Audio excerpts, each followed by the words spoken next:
Hoy estoy dando el segundo mensaje de los 5 que nos hemos propuesto para este diciembre, porque entendemos que diciembre no es un mes para bajar la guardia. Por mis años de experiencia pastoral, he visto cómo diciembre puede convertirse en un mes muy terrible para el cristiano. Porque como que algunos salen de vacaciones en diciembre también, literalmente de espiritualidad. Le dicen a Cristo, bueno, me voy de vacaciones, en enero nos vemos, ahora me voy a dedicar a la natilla, a la bebeta y luego hablamos, luego me regenero en enero, me vuelvo a convertir. Pero la verdad, pues, ¿para qué echar para atrás con todo lo que el Señor ha hecho en nuestras vidas? Creo que cualquier época del año es una oportunidad para que nosotros le pongamos mucho más empeño y podamos cuidar de nuestra vida espiritual. Y hay 5 temas en los que vamos a estar navegando y profundizando. Se los conté la semana pasada. El primero es el vino. Estuvimos hablando de ese el domingo anterior. Si no vio la prédica, ahí está en nuestro canal de YouTube. El segundo es Él murió, que es el tema que voy a estar compartiendo el día de hoy. Y vamos a ir cada domingo con Él resucitó, Él ascendió y Él volverá. El próximo domingo tenemos también doblete, 10 de la mañana, 12 del mediodía. Y los últimos 3 domingos del año, un solo servicio a las 7 de la noche el domingo. Así que ponga eso ahí, anótelo, ponga la alarma para que los últimos 2 domingos siempre me manda fotos. ¿Y la iglesia, pastor? Pero no atendiste, te dije que los últimos 2 domingos era a las 7 de la noche, entonces te espero a las 7 de la noche y quiere vaya limpiando, barriendo y poniendo las empanadas. El pasaje que nos inspira para esta serie, que se llama Viral, es Hebreos 13:8. Jesucristo es el mismo ayer, hoy y siempre. Él nunca cambia, Él permanece en un mundo variable, donde hay gente variable, donde las personas pueden decir hoy una cosa, mañana dicen otra. Hoy un día Dios les habló algo, mañana les habló otra cosa. El famoso Dios le habló, que uno no sabe quién es el que le está hablando. Dios no, Dios es un Dios de palabra y Él permanece fiel a todas sus promesas. Él no es hijo de hombre para mentir y tampoco para arrepentirse. Y por eso es que nosotros confiamos en lo que Él dice, en lo que Él ha hecho, en lo que está haciendo y en lo que Él va a hacer. Y en Él murió, hoy tenemos un pasaje para arrancar que es Hebreos 5:7. En palabra de Dios para todos dice así: cuando Cristo vivió en la tierra, oró a Dios y le pidió ayuda, porque era el único que lo podía salvar de la muerte. Jesús oró llorando y suplicando a gritos, y Dios respondió a sus oraciones porque Jesús era humilde y hacía todo lo que agradaba a Dios. Qué impresionante saber que a pesar de ser el Hijo de Dios, aprendió a obedecer por medio de todo lo que sufrió. El sufrimiento fue el canal para que Él aprendiera obediencia. Jesús cumplió todo lo que tenía que hacer, absolutamente todo, no quedó nada incompleto. Y gracias a eso, todos los que obedecen o todos los que obedecemos podemos tener salvación eterna. Solamente a través de Jesucristo es que la podemos tener.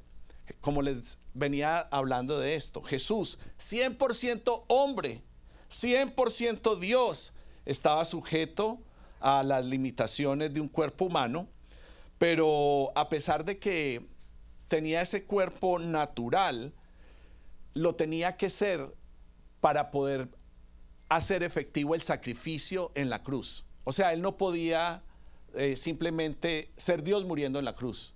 Él tenía que ser 100% hombre para poder hacer efectivo el sacrificio y su entrega para poder morir en la cruz.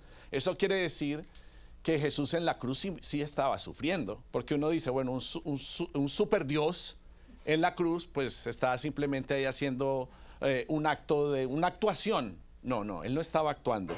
Jesús experimentó agonía previo a su muerte. Incluso, como vemos en el pasaje, clamando a Dios.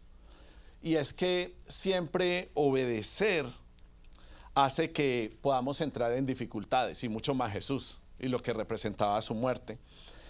Pero nosotros también podremos enfrentar cosas que nos pueden causar sufrimiento, pero si somos conscientes que Cristo nos acompaña, entonces nosotros vamos a poder salir adelante. Lo que pasa es que muchas veces como que sabemos que Él está por ahí, pero no tenemos la seguridad en nuestros corazones que Él está siempre presente. Por eso es que el cristiano puede fallar sin tener la conciencia intranquila, que falla sin ser consciente que le está fallando al Señor, porque no es consciente que Él está ahí. Pero cuando uno empieza a adquirir esa conciencia de que Él nos está acompañando, uno entonces empieza a querer tener dominio propio, a que el Espíritu Santo lo guíe, lo cuide, a no caer en tentación, y se empiezan a dar los pasos completamente diferentes. Pensando en que Jesús murió, que es nuestro tema de hoy, estuve como analizando cuándo es que el ser humano muere, porque nosotros nacemos y morimos, ¿verdad? Es una ley del ser humano, nacer y morir. Y el ser humano muere cuando su corazón deja de latir. Ahí es cuando el ser humano muere. Por ende, si el corazón no está latiendo, la sangre deja de circular y la sangre se hace espesa y se coagula. El cuerpo de la persona que está muerta empieza a perder temperatura y los músculos se endurecen. Entonces, cuando Jesús murió, Jesús también cesó de tener vida. Él no murió un poquito, no fue que murió un poquito y resucitó al tercer día, o que se hizo el dormido y resucitó. No, Jesús murió completamente murió, dejó de tener vida, y eso quiere decir que todas las funciones de su cuerpo dejaron de funcionar. Su corazón dejó de funcionar. Y qué tremendo este tema de la sangre, porque la sangre derramada en la muerte de Jesús es suficiente para que nosotros podamos tener redención, rescate y salvación. Solamente por la sangre derramada del Hijo de Dios nosotros podemos tener estas tres cosas. Redención es que somos justificados a pesar de ser pecadores, Dios nos perdona. Rescate es que hemos sido rescatados de la esclavitud del pecado, y la salvación de condenarnos eternamente en el castigo y poder disfrutar de la vida eterna. Tres cosas por la sangre derramada del Hijo de Dios. Y vemos que el castigo de Jesús en la cruz también representa nuestra paz. Su castigo es para que nosotros podamos disfrutar de la paz, y sus heridas para que nosotros podamos ser sanos. Entonces, un estado y una condición, un estado de paz y un cuerpo completamente sano, para que nosotros podamos tener acceso a los beneficios del sacrificio de Jesús. Pero como si fuera esto poco, su gesto, su acción desencadenó también una nueva descendencia de la cual nosotros hacemos parte todos, porque somos un reino de sacerdotes, y también justificó a muchos y a los que va a justificar, porque Jesús sigue salvando, porque Jesús sigue interviniendo en la humanidad. Entonces, por medio de la sangre de Jesús, nuestras conciencias empiezan a ser limpias. Nosotros recuperamos el acceso directo a Dios y somos purificados del pecado. Y es que tenemos que pedirle a Dios que nuestra conciencia sea limpia, porque muchos cristianos viven perdonados por Dios, pero atados por el diablo. Y es un tema de conciencia. No se terminan de perdonar, piensan que la sangre no fue suficiente, siempre aceptan las mentiras de Satanás, y Satanás es bien radical en esto. Él es el que miente, Él es el que nos quiere ver atados, él no quiere que nosotros disfrutemos de la vida abundante que nosotros tenemos en Cristo Jesús. Pero si nuestra conciencia empieza a ser limpia, si nosotros empezamos a disfrutar esa purificación de nuestros pensamientos y de nuestro corazón y de nuestra alma, entonces nosotros vamos a poder ejercer el sacerdocio de los creyentes, que dice la palabra de Dios, y vamos a ser completamente purificados del pecado, y vamos a entender que tenemos un acceso directo a Dios y que no necesitamos intermediarios, que podemos acceder a su trono y que podemos acceder a su presencia. Entonces, este texto de Hebreos a mí me resulta excepcional y maravilloso. Es un texto que debe animarnos y llenarnos de mucha fe porque nos permite entender no solamente el sacerdocio de Jesús, sino que también nos permite entender que nosotros también hacemos parte de ese sacerdocio y conformamos ese reino de sacerdotes. Algo que también me llama mucho la atención y con lo cual nosotros debemos de sentirnos muy identificados con Jesús es que el Hijo de Dios tuvo empatía al compadecerse de todos nosotros. O sea, lo que sea que tú pases, la tentación que sea la que a ti más te marca, lo que sea más difícil de superar para ti, Jesús pasó por eso. Para nosotros es como wow, pero imagínese este lugar que está con 100 personas y cada uno de nosotros tiene tentaciones diferentes. Jesús pasó por cada una de las que estamos representando nosotros. Entonces, Él entiende por dónde nosotros estamos pasando, Él tiene la empatía para compadecerse de nosotros y los procesos que nosotros muchas veces vivimos no tienen que ver con destrucción, porque uno pues termina muchas veces dándole más gloria al diablo. Y entonces los procesos, entonces no, pues como que aquí el diablo me tiene agarrado, atrapado, cuando en realidad los procesos que nosotros vivimos tienen que ver con un proceso que Dios quiere hacer en nuestras vidas para que nosotros podamos tener transformación. Entonces no podemos ver todo como que Satanás tiene las riendas de nuestra vida, porque no las tiene. O somos hijos de Dios o no. O sea, aceptamos a Cristo, hacemos parte ya de su reino o no hacemos parte de su reino. No, los hijos del diablo son los que no han reconocido a Cristo. Obviamente. Y si hay arrepentimiento, el que está alejado de Dios, siempre hay una mesa que está dispuesta para que otros entren. Eso es lo hermoso. Que siempre Dios tiene nuevas sillas listas para que otros puedan sentarse a su mesa y disfrutar de su presencia. Pero si algo podemos tener certeza es que Él se puede compadecer de cualquier cosa que nosotros estamos pasando. Porque cuando alguien está viviendo algún proceso, si tú no lo has vivido es difícil entenderlo.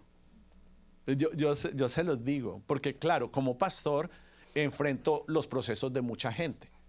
Y algunos procesos a mí no me hacían eco. Yo decía, pero ay, tan exagerado. Pero tan dramático, o sea, porque uno lo ve desde su perspectiva, uno dice, no, pero eso es tan fácil, o sea, eso es facilito, o sea, eso es solo orar. Si usted empieza a orar, usted va a ver que las cosas cambian. Y si bien esa es una declaración verdadera, que la oración hace parte fundamental para nosotros poder avanzar en los procesos, habían muchas cosas en las que yo no me sentía empático, hasta que llegó el día donde el Señor me empezó a ir llevando por procesos similares a los de muchos de ustedes y empecé a sentir mucha más empatía y por las cosas que las otras personas estaban viviendo, ¿verdad? Y es que uno puede ser muy frío al respecto. Uno puede ver que hay hermanos, que hay personas que están pasando situaciones difíciles y decir, no, pero eso se resuelve de esa manera o simplemente hace esto, haz lo otro. Y da uno quizás consejos con la mente, pero no dirigido por el Espíritu Santo de Dios.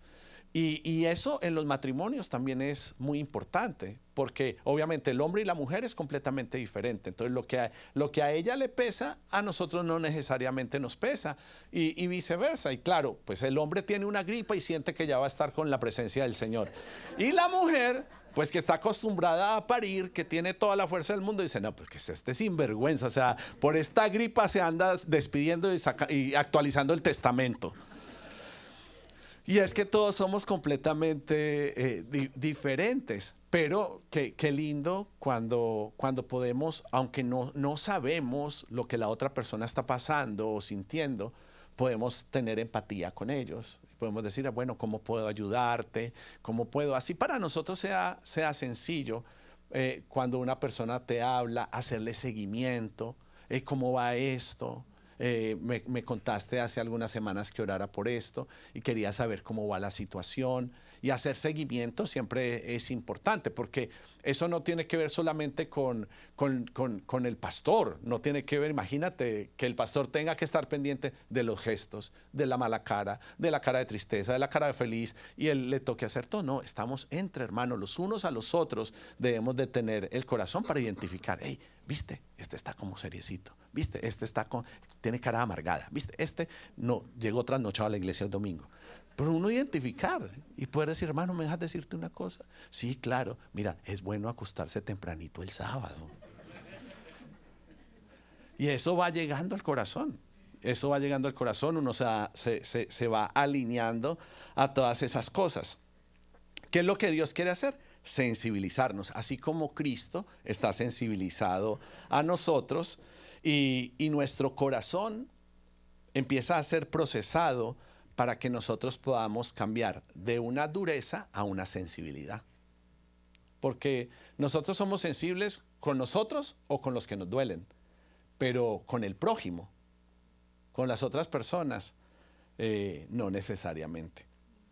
Me gusta mucho un pasaje en Ezequiel donde el profeta le habla al pueblo de Israel anunciando el nuevo pacto. El profeta le dice, van a recuperar sus tierras y van a cambiar la cultura de la gente que habita ese lugar. Dice, van a experimentar o van a traer el fin de sus maldades y se va a acabar la idolatría.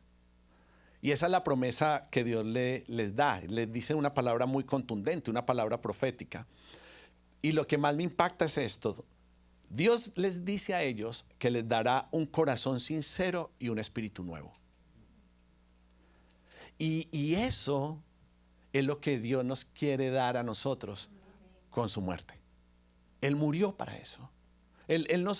Pensar que Él murió solamente para que nosotros no vayamos al infierno sería como solo un porcentaje de la realidad de por qué Jesús murió. Jesús murió para que nosotros podamos tener un corazón sincero, para que empecemos a experimentar la transformación aquí. Imagínate un pecador que confiesa y dice, sí, yo estoy convencido de la cruz, yo estoy convencido que Jesús murió ahí, estoy convencido que Él es el Hijo de Dios y que necesito el perdón de mis pecados a través de Él. Pero su estilo de vida nunca cambia, no se santifica, no vive un proceso de quebrantamiento, de transformación, o sea, parece más cristiano alguien con buena ética y buenos principios morales que él. Eso no tiene sentido. No puede, no tiene congruencia eso. Sería que entonces la salvación es como las tablas de multiplicar, que solamente con decirlas y repetirlas verbalmente, entonces tú pasas la clase. Pero el evangelio no se trata definitivamente de eso. Dios, el profeta Ezequiel le profetizó a su generación que Dios les daría un corazón sincero y un espíritu nuevo, que cambiaría el corazón de piedra por uno de carne para que se cumpla su voluntad y para que puedan obedecer su palabra. Y esa es la promesa. Y eso es lo que el Espíritu Santo de Dios quiere hacer en cada uno de nosotros. Que nosotros podamos ser mudados del viejo hombre y podamos empezar a vivir de acuerdo a su nueva naturaleza. Entonces, Hebreos 5 deja claro que Jesús es el sumo sacerdote y que Él sí se puede compadecer del ser humano. Siendo el Hijo de Dios, siendo igual a Dios, no estimó el ser igual a Él para algo a que aferrarse, sino que siendo el sumo sacerdote, Él puede compadecerse de cada uno de nosotros. ¿Por qué? Porque así como usted es tentado, Jesús fue tentado en todo igual que nosotros. Dime cuál es tu tentación. Jesús fue tentado ahí. Cualquiera de ellas. Jesús fue tentado en cada una de nuestras tentaciones. Y por eso Él siente esa empatía. Pero no solamente en el desierto, porque dirán, sí, Él fue tentado en el desierto con 3 cosas. No. Durante toda su vida Jesús fue tentado. La diferencia es que Él nunca cayó en la tentación. Él no pecó. Pero entiende con lo que el ser humano lidia. Entiende con lo que tú estás trabajando, con lo que tú estás luchando. Mire cómo lo dice Filipenses 2, versículo 6 al 8. Él era como Dios en todo sentido. Pero no se aprovechó de ser igual a Dios. Al contrario, Él se quitó ese honor, aceptó hacerse un siervo y nacer como un ser humano, 100% un ser humano. Al vivir como hombre, se humilló a sí mismo y fue obediente hasta el extremo de morir en la cruz.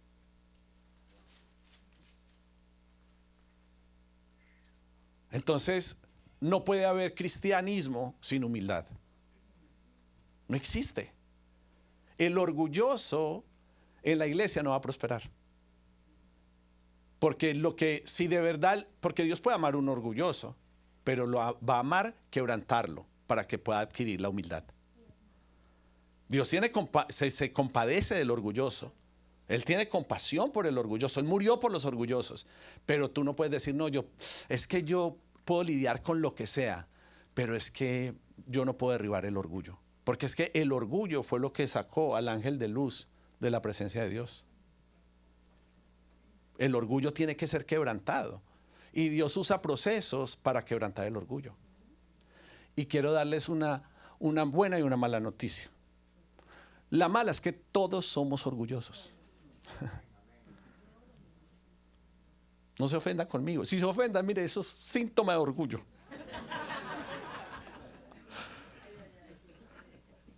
Todos somos orgullosos. La buena noticia es que Él va a quebrantarnos en la medida en que necesite quebrantar ese orgullo. Si nos ama, a menos que vayamos a ser expulsados de su presencia.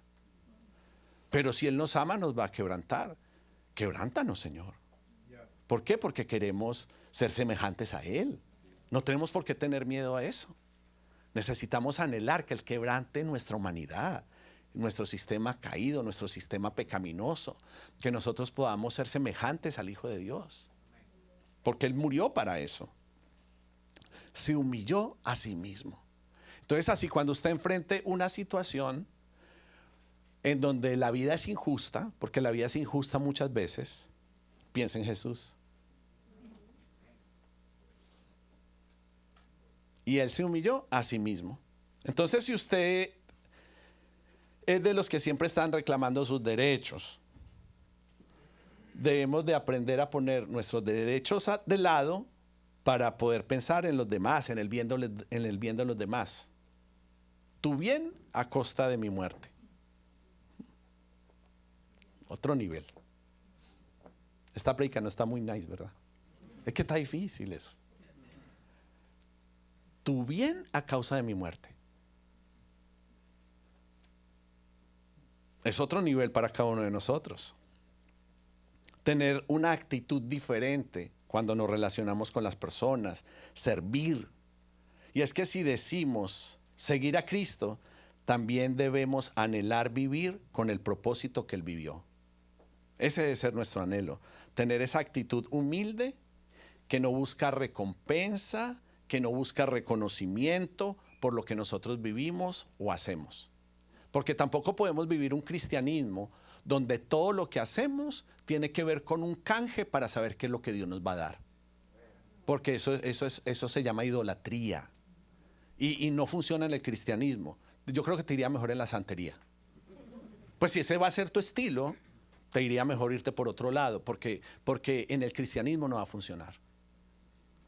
Y ha habido mucha idolatría en las iglesias, donde tristemente por culpa de algunos personajes en liderazgo han creado la conciencia en la gente de creer que esto se trata de un intercambio con Dios. Intercambio de regalos de diciembre, básicamente. Y no es un intercambio. Aquí no hay intercambio. Aquí hay rendición. Nos humillamos delante de la presencia de Dios, reconocemos su autoridad y vivimos para cumplir su propósito y para cumplir y vivir de acuerdo a sus principios. Así debe ser. Porque Él murió para eso. Él murió para que nosotros tengamos vida, pero no para que sigamos esclavos del pecado.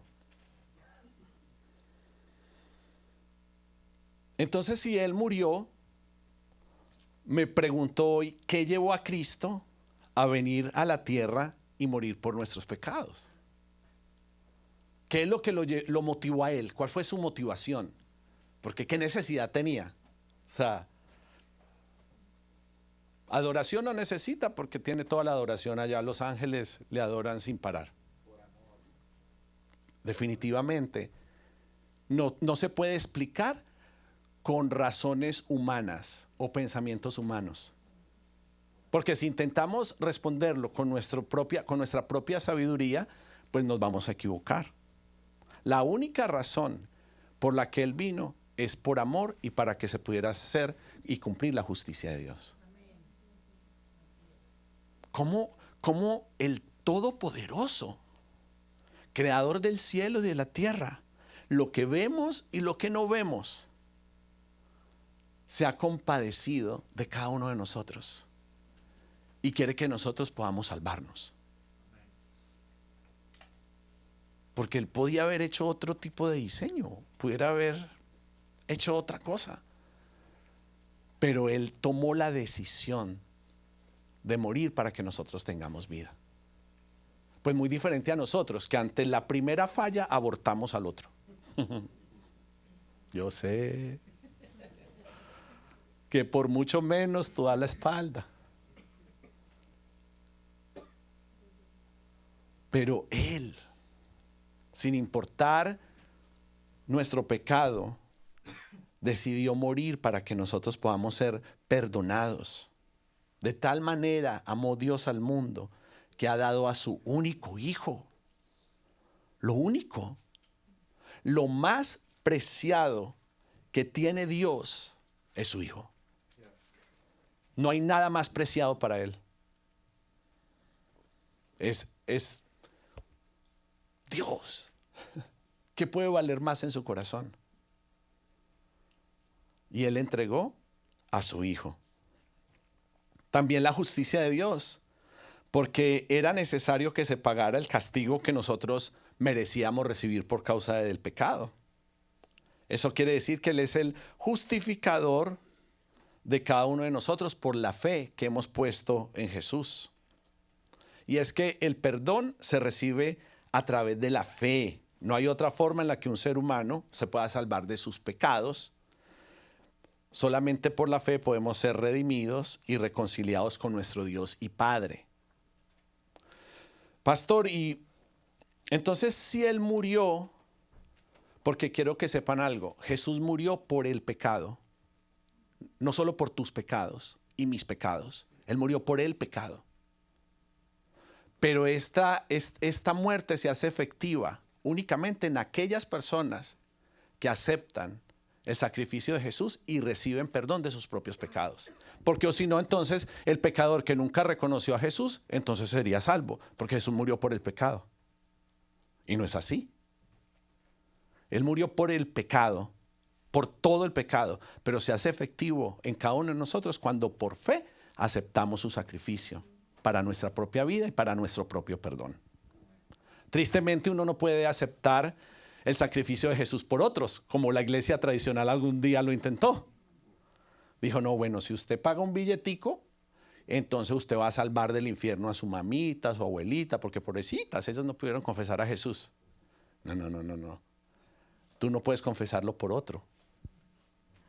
Cada persona tiene la responsabilidad y la oportunidad de confesar el sacrificio de Jesús para su propia vida. Jesús vino, nació en un pesebre, vivió y murió en la cruz. Y su muerte era completamente necesaria para que así se cumpliera su misión de la primera venida. Eso nos debe alentar para cuando estemos hablando de la segunda venida, porque si su primera venida se cumplió perfectamente, en su segunda misión también se va a cumplir todo lo que Él ha dicho y todo lo que está profetizado. Entonces Jesús tenía que sufrir por el pecado, porque de esa manera estaba expresando su misericordia por nosotros y la fidelidad del amor del Padre para cada uno de nosotros, así como su obediencia con su Padre Celestial. Entonces el sistema de sacrificio y reconciliación siempre ha sido por medio de la sangre. Por eso si Jesús no derramaba sangre, no había perdón de los pecados. Y la gente que quiere ir en contra del plan divino, critica estas cosas. ¿Cómo un padre envía a su hijo a morir? ¿Cómo eso puede pasar? Dios es amor, Dios no haría eso, y se van por otro lado. Justicia humana. La gente evalúa la realidad de Dios a través de su propia justicia, y esto no es a través de la justicia humana, esto tiene que ser a través de la justicia de Dios. No es humanismo, es divinidad. No son las filosofías de este mundo, es el reino de Dios. Lo que pasa es que hay muchos argumentos que se están levantando en el mundo, doctrinas falsas y doctrinas de demonios, que lo que quieren es alejarnos del conocimiento del Hijo de Dios. Por eso es que tenemos que estar bien despiertos, por eso es que tenemos que dejar que su palabra nos ilumine, por eso es que tenemos que estar alineados al trono de Dios y a su justicia, no a nuestro propio entendimiento. Tenemos que renunciar a nuestro propio entendimiento para vivir para Él.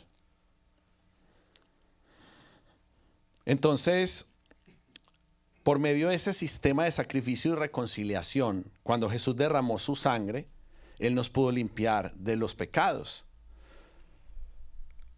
Y la cruz fue como una culminación del sufrimiento de Jesús, porque en ella experimentó diversos dolores. Él experimentó ahí el dolor. Y le voy a hablar de 3 cosas que Jesús experimentó en la cruz. Primero, dolor físico y muerte. Él fue torturado, azotado, burlado, menospreciado. Y la crucifixión no solamente resultaba dolorosa, sino que también era humillante. En el tiempo de la crucifixión de Jesús, el condenado tenía que esforzarse por levantar el cuerpo apoyándose en los pies, que como saben estaban clavados contra el madero.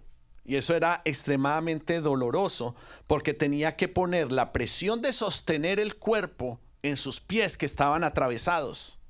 Y también tenía que doblar sus codos para poder levantarse, para empujar hacia arriba sobre los clavos que atravesaban las muñecas, para intentar respirar por una bocanada de aire.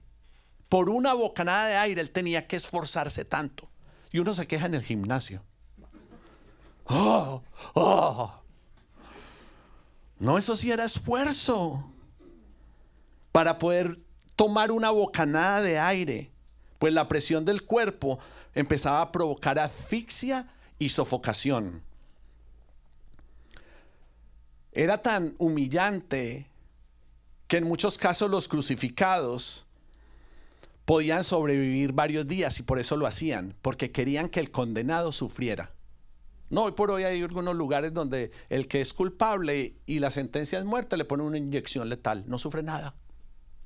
No, en ese tiempo no, el condenado tiene que sufrir y se tiene que demorar para morir, para que sufra más. Y como pasaban varios días y sobrevivían, tenían que quebrarle las piernas para que ya no pudieran hacer el esfuerzo y pudieran morir asfixiados. Lucas 23:44 dice: era alrededor del mediodía y toda la tierra quedó sumida en oscuridad hasta las 3 de la tarde. El sol dejó de brillar y la cortina del templo se rompió en 2. Y dando un fuerte grito, Jesús dijo: Padre, te entrego mi espíritu. Después de decir esto, murió. Cuando el capitán vio lo que había pasado, alabó a Dios diciendo: este hombre sí era inocente.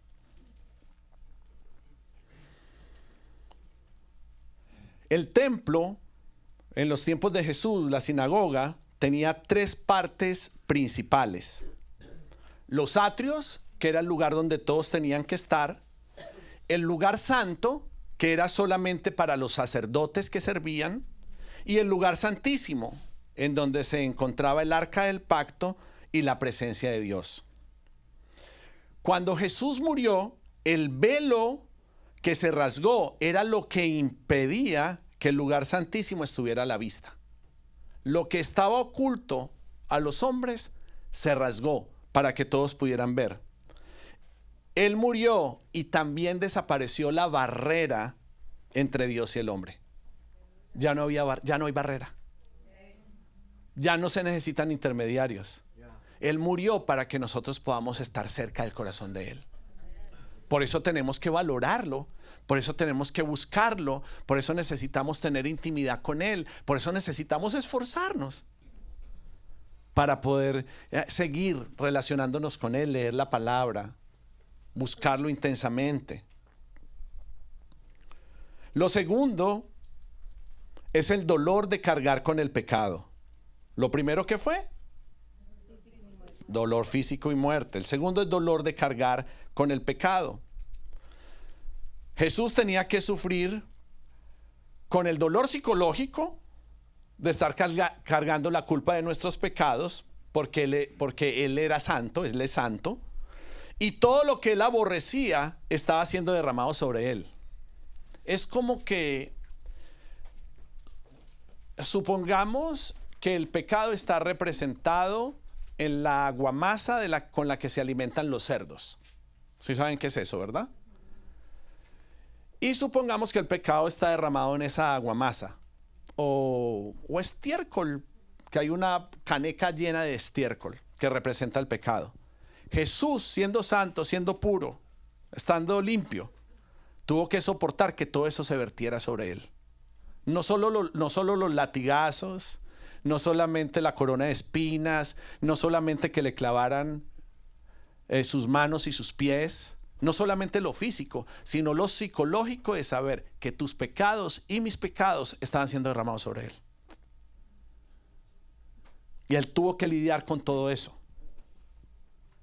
Todo eso fue con lo que lidió Él. Isaías 53 lo afirma.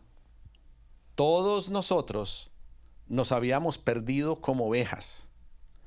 Cada uno agarró su propio camino, pero el Señor cargó en Él todo el castigo que nosotros merecíamos. O sea, Él vio un pueblo, Él vio una generación, Él vio una humanidad que estaba perdida como ovejas sin pastor, como cada uno viviendo de acuerdo a su propio deseo, sus propias vidas en el individualismo. Pero el Señor, contrario a venir para tomarnos y castigarnos por culpa de nuestra inconsciencia y de nuestro individualismo, Él cargó sobre Él el castigo que todos nosotros merecíamos. Entonces, el que básicamente era igual a Dios, no se aferró a su santidad y se hizo pecado. Se hizo maldición por ti y se hizo maldición por mí. Se hizo maldición por nosotros, llevando nuestro pecado en su cuerpo, y entonces ahora por sus heridas nosotros podemos ser limpios y perdonados.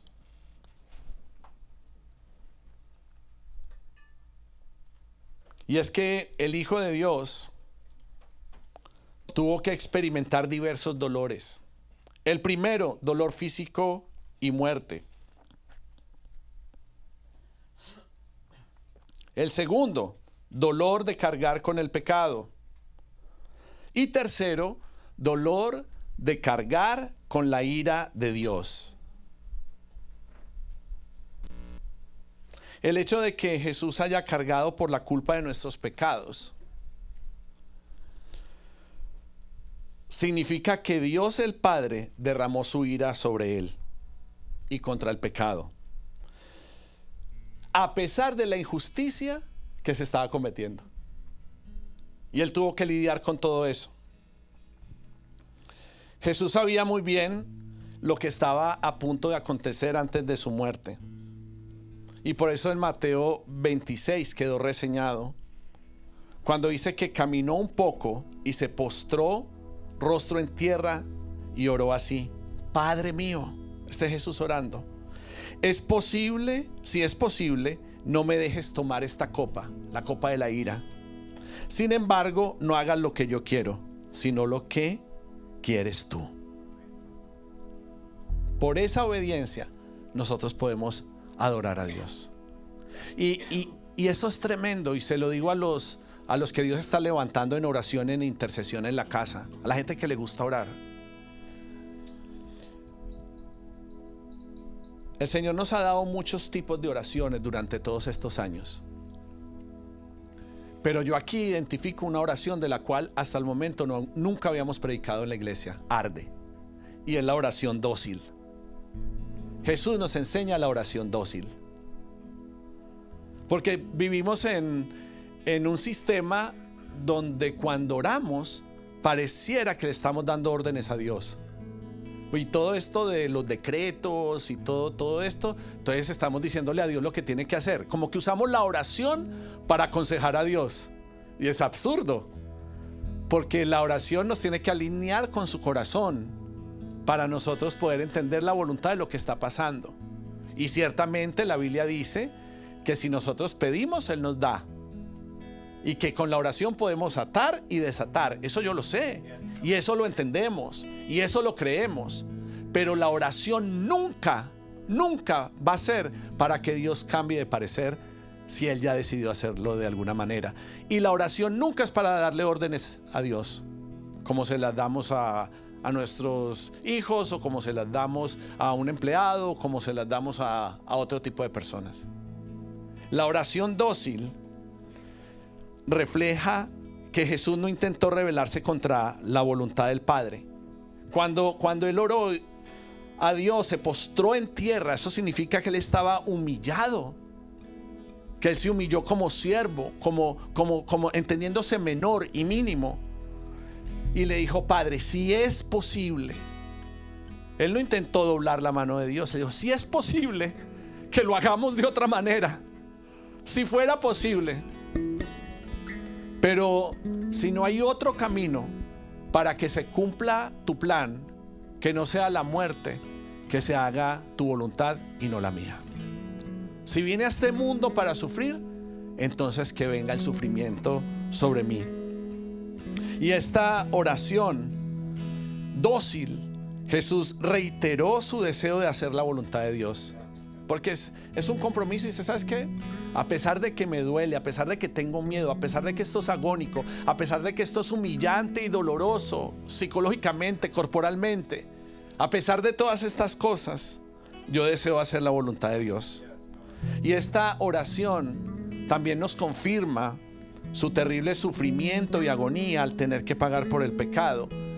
Y no solo eso, sino también experimentar la separación de Dios. Porque cuando Dios derramó la copa de la ira, en ese momento Él estuvo separado del Padre. Y eso era lo más doloroso que Él estaba enfrentando. Durante toda una eternidad habían estado juntos, y en ese instante por primera vez se estaban separando por culpa del pecado. Y más allá de lo físico, más allá de lo psicológico, más allá de todas estas cosas que son bastante significativas, la separación de Dios era lo que más acongojaba el corazón de Jesús. Pero gracias a esa separación nos salvó de nuestro propio castigo y nos reconcilió con el Padre. Y le voy a pedir que, entendiendo eso y con la reverencia que este mensaje merece, usted simplemente se ponga un instante en pie con sus ojos cerrados y no se distraiga, sino que se pueda enfocar, cerrar sus ojos y poner su mirada en el madero por un instante. Visualice a Jesús allí.